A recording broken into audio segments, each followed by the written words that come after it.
بسم الله الرحمن الرحيم. عندك مكنة زي دي ولها موتور كبير زي ده، او عندك مكنة خياطة زي دي ولها موتور زي ده. ممكن نغير الموتور ده هو لموتور كمبيوتر، والإجابة نعم.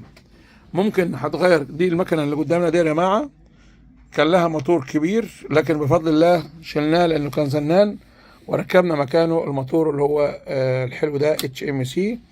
الموضوع بسيط خالص.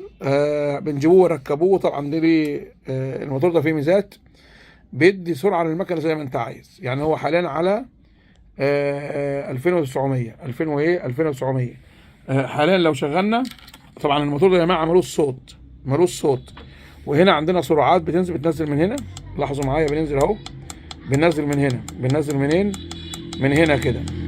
وهنا راسنا 1400 او 14. يبقى المكنه هنا سرعتها، بص يا جماعه نشغل كده اهي 14. طب لو نزلنا بداهيه مثلا ل 9، ده الموتور الصفر، او 8، يبقى هنا 8 مهما عمل. ساعات انت عندك بقى فيه هدوم الابره بتسخن من السرعه وتقطع الخيط، فانت محتاج تهدي السرعه وما بتنظبطش. فقال 8 يبقى 8. حابين نرفع السرعه. لاحظوا معايا، هنزود من هنا كده اهوت.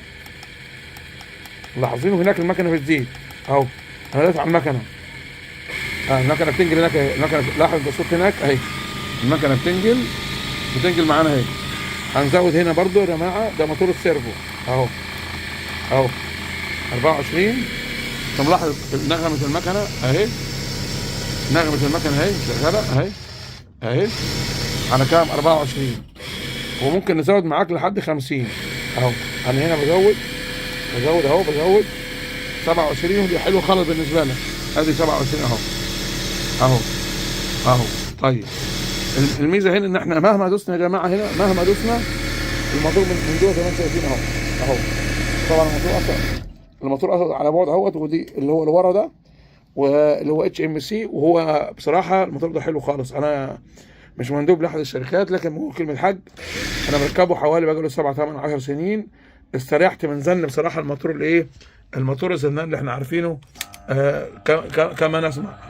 يعني شايف ابو صاحب ده اهو. طبعا هو ريحنا خالص. ممكن تغيره وتجيب واحد تاني زي ما قلنا زي ده بفضل الله اهوت. ده الموتور ده بس ساعه الشغل، ساعه دوسان، يعني زي المكنه العاديه خالص. يبقى النهارده كان الحلقه بتاعتنا، هل ممكن نغير الموتور الزنان ده اهو، الكلاتش، بموتور زي ده اهوت؟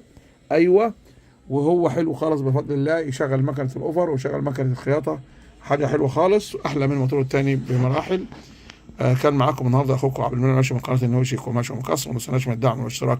ربنا يبارك فيكم.